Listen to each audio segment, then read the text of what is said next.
In primetime news this evening, two elderly women attacked in St. Mary. Wage talks between the government and the Jamaica Teachers Association, JTA, is to continue next week, and expansion work at the Mapen Hospital is well advanced. Good evening and welcome to this Independence Day edition of Primetime News. Welcome also to our viewers on TVJ International in the Cayman Islands and online at onespotmedia.com. I'm Dwayne Anderson. Now, there's also business news, sports, and weather in this newscast, so please stay with us. I'll have the news in detail right after this break.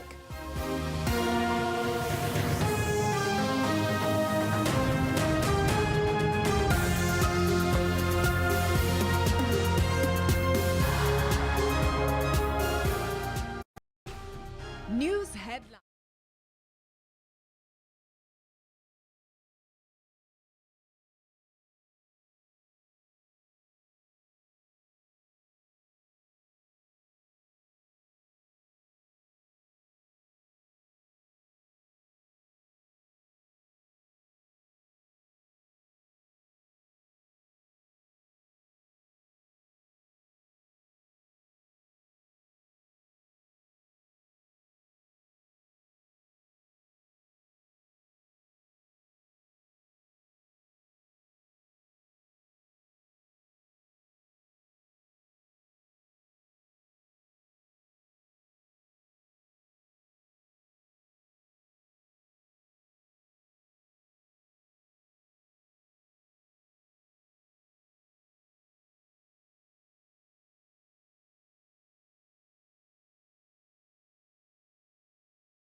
Welcome back to Primetime News, and a special welcome to folks on onespotmedia.com.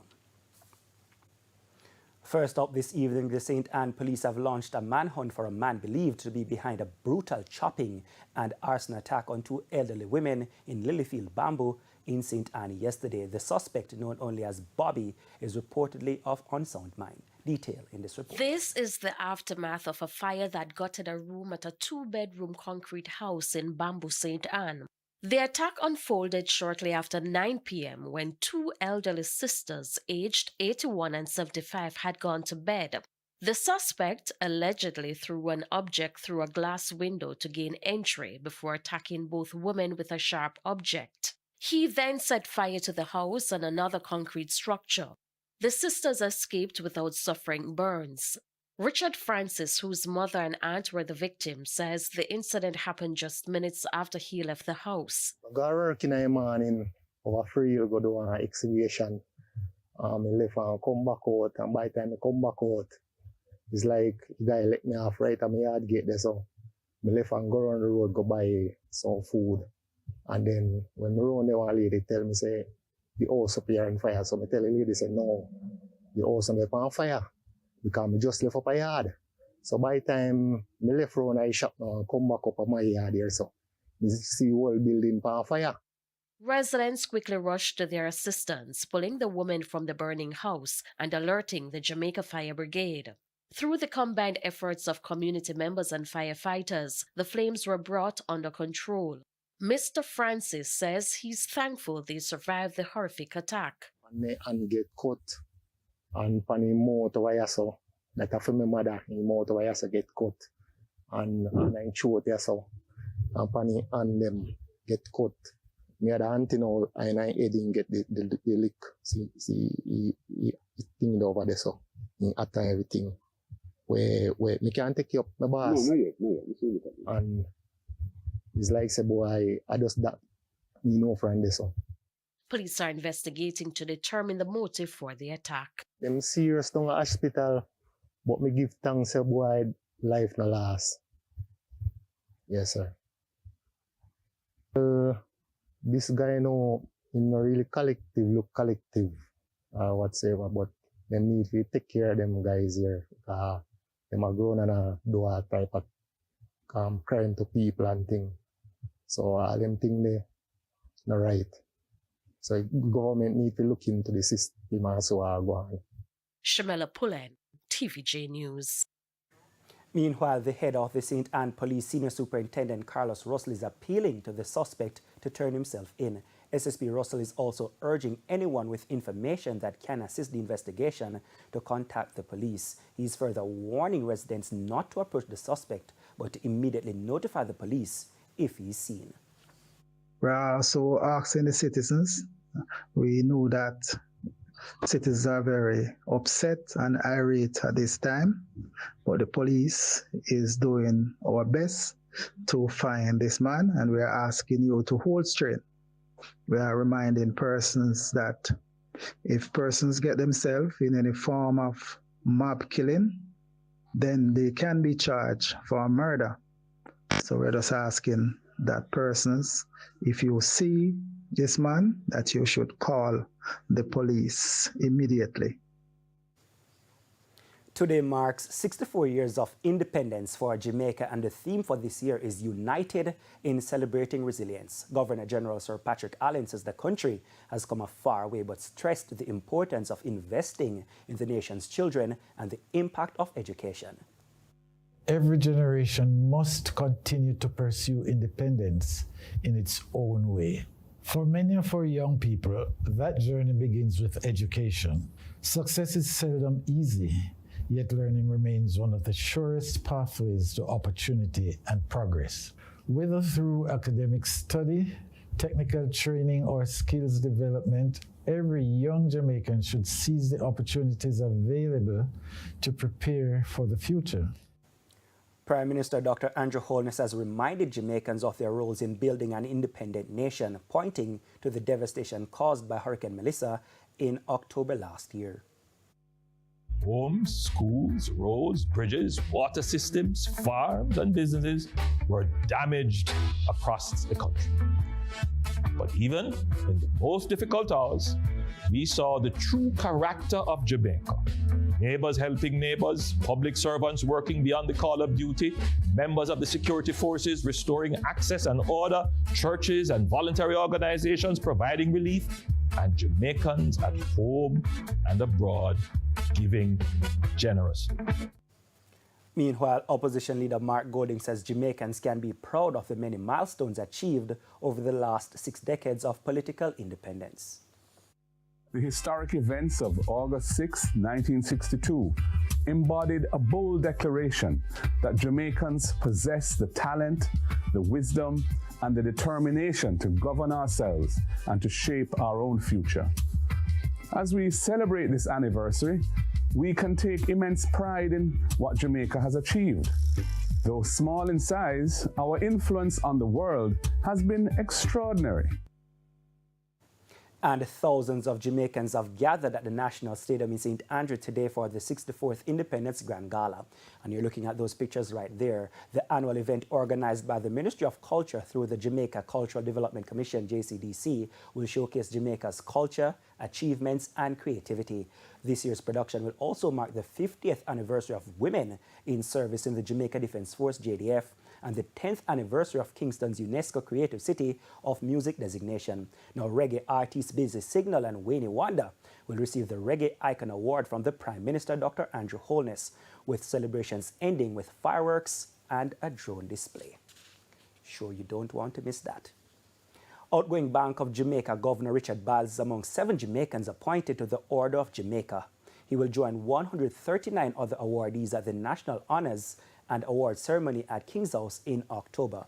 Now, other Order of Jamaica recipients include Cabinet Minister Darrell Vaz, former Ministers Maxine Henry Wilson and Derek Smith, philanthropist Donnet Chin Loyal Chang, business leader Diana Stewart, and private sector leader Christopher Zaka.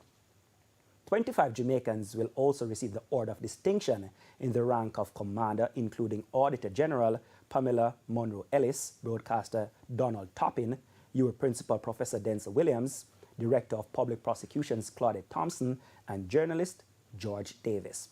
41 others will receive the Order of Distinction in the rank of officer, while 4 people will be awarded the Badge of Honor for gallantry for acts of exceptional bravery and courage. A state-led plan is taking shape to help restore the stock of several fruit trees in Jamaica. Lime, orange, and pear trees are among those that need replenishing. Details in this report. The Emancipation and Independence period provides many Jamaicans with a chance to reflect on dances, foods, songs, and other elements from the past. But it is not just some cultural practices that are things of the past. Fruit trees are also disappearing through a combination of aging, pests, and natural disasters such as hurricanes. Rudolph Pink is a former Maroon colonel in Scotts Hall, St. Mary. Like many of the Maroons in the area, he has survived from the land for decades. He too has taken notice of the dwindling stock of some fruit trees. He showed us a plant he says is used to make powder seasonings. He says it used to appear in larger quantities naturally in these parts. Yes, sorry. My mother used it cover like, I would say, paprika. This is what they made paprika from. His concerns echo the views of other Jamaicans who point to the dwindling number of certain fruit trees, such as limes, sweetsops, plums, and custard apple in parts of Jamaica. Checks show that some of those trees can live between 15 to 30 years, meaning if someone planted a plum tree in 1990, it is likely dead from aging or from a natural disaster.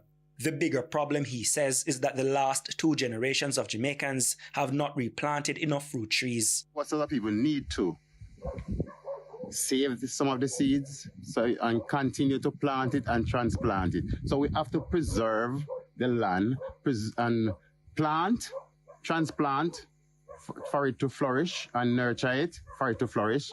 So therefore the next generation to come can benefit. And you have to teach them from now, the ones now here now, you have to teach them. This was Agriculture Minister Floyd Green at the Denby Agriculture Show days ago, outlining the state's plans to replant fruit trees. We are enhancing our national fruit tree crop program. In fact, we have set a target, Prime Minister, that we want to, by 2030, to have at least 3,000 acres under fruit tree cover. And as such, we're focusing on ackee, we're focusing on breadfruit, we're focusing on mango, we're focusing on avocado, we're focusing on coconut. And we have a special program to rebuild our citrus industry. We have to get back our oranges, we have to get back our limes and melons and lemons.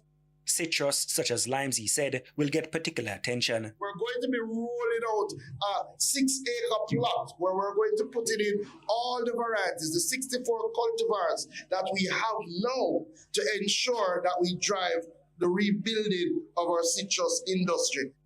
Under the state's broader tree planting plan is the Relief Initiative. The goal is to plant 3 million trees. 10% of that is expected to be fruit trees for food security.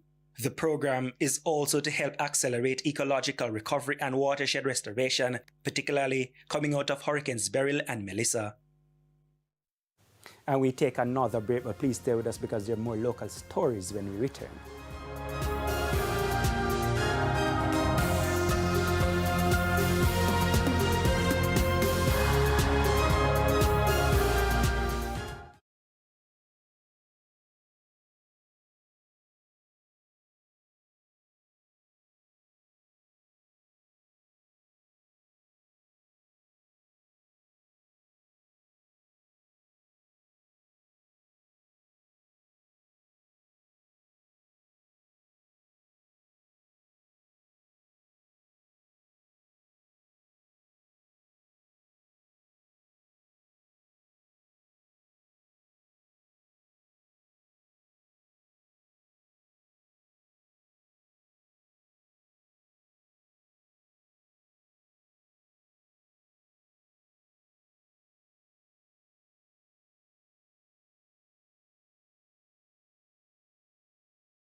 Welcome back and continuing the news.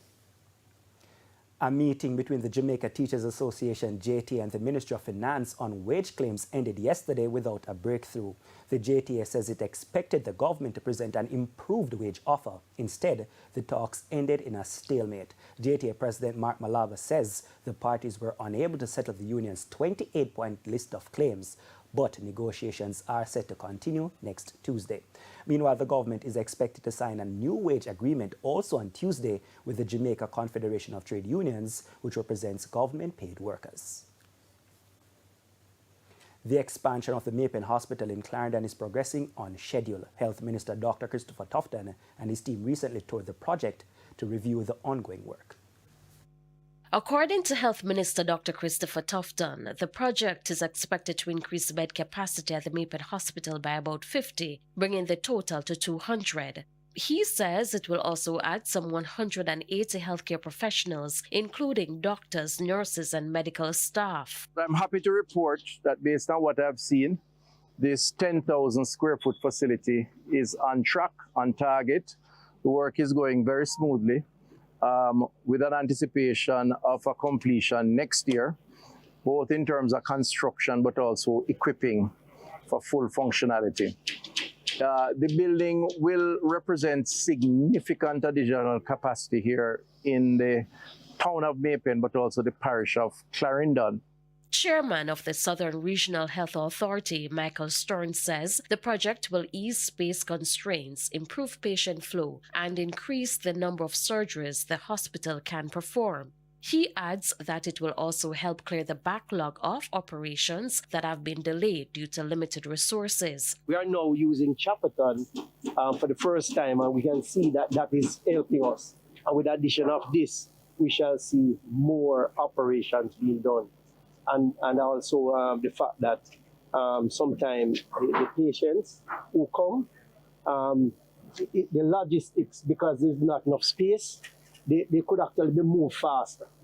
And all this is going to be, you should see the result when this is complete.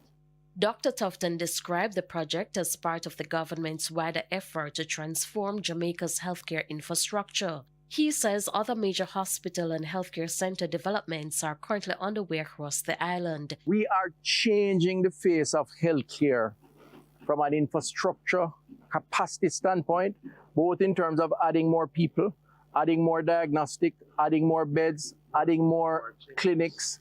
And this is just another example of it. If you go to Spanish Town, you see it. If you go up to UE, you see it.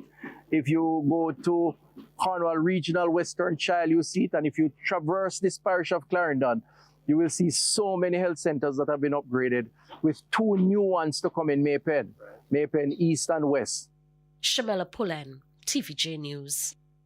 Thanks, Shamela. The Business Day and news from overseas are right after this break.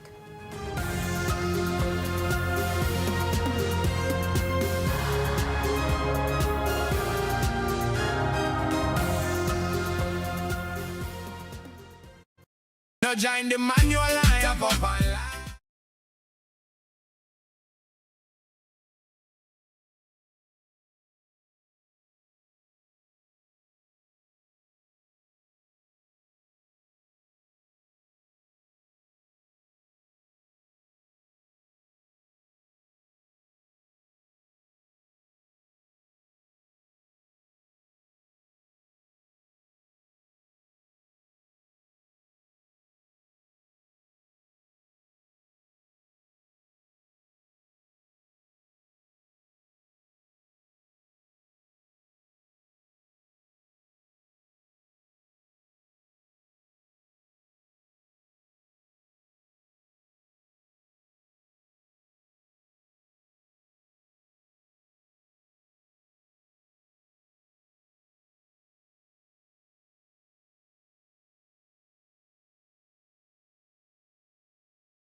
Welcome back, and it's time now for the business news.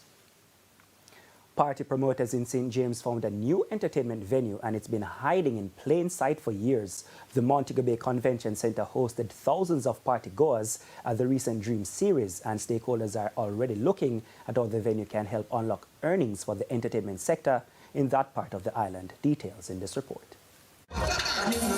Between July 30 and August 3, patrons descended on the Montego Bay Convention Center in brunch wear, mini-skirts and carnival costumes. A marked change from the jacket and tie and dresses people would wear when turning up to forums, meetings and expos at the convention center. It was the first time the venue was hosting an entertainment event of this nature, and in fact hosted 3 parties in the series, including the new carnival event, Exodus Remedy, which saw revelers marching around the ring road at the property. We're very happy that we now have the opportunity, and for others to finally get the opportunity to see the grand possibilities. It's very vast here. It's a very big property. We have the car parks, we have outdoor courtyards, we have terraces, we have the car park, because you know we make money as well from asphalt here on the island, and so we're very, very happy to be a little bit outside of the ordinary of what others would expect of us. So it was very fun to see just pretty much how Dream, you know, as a very big international brand as well, in terms of the experiences that it gives and how they could recreate the space. And so the possibilities are endless. Under the Culture Ministry's most recent public plan, areas in St. Anne, Kingston, St. Andrew and St. Catherine have been earmarked for designation as entertainment zones. It is not clear what the state's plans are for entertainment zones in Montego Bay, St. James. But at least one promoter has made up his mind where some of the large music festivals should be held in Montego Bay going forward. The Montego Bay Convention Center is one of the most unique venues that we have in Jamaica. Obviously, you have a huge courtyard, this secondary courtyard. You have a roadway that we're going to parade all around. You have indoor spaces of different sizes. So you have options to do everything you want. What you would see as some of the huge advantages is it has on-site parking. It obviously has different size venues. It has really good, amazing bathrooms, catering facilities, which allowed us to have 3 events here this year. It's unique. He feels it is only a matter of time before other large events promoters see the possibilities. We expect before next year, when we're back for Dream Weekend, several other promoters that are local to Montego Bay will use this venue, and that's our hope. Remittance inflows across the Caribbean grew 5.9% in the first quarter of 2026, but the pace of growth has decelerated according to a recent report from the Inter-American Development Bank, IDB. Now in 2026, remittances continue to grow, but at a more moderate pace as the exceptional conditions behind last year's increase begin to ease. The report stated the outlook for the rest of 2026 will depend largely on migrant labor market participation in the United States and exchange rate dynamics across the region, the report went on to state. Now, during the quarter, Haiti led the region at 12%. The Dominican Republic, which receives the largest flows, grew 4.2%, Jamaica 4.1%, and Trinidad and Tobago 2.1%. And that's the business news from overseas when we return.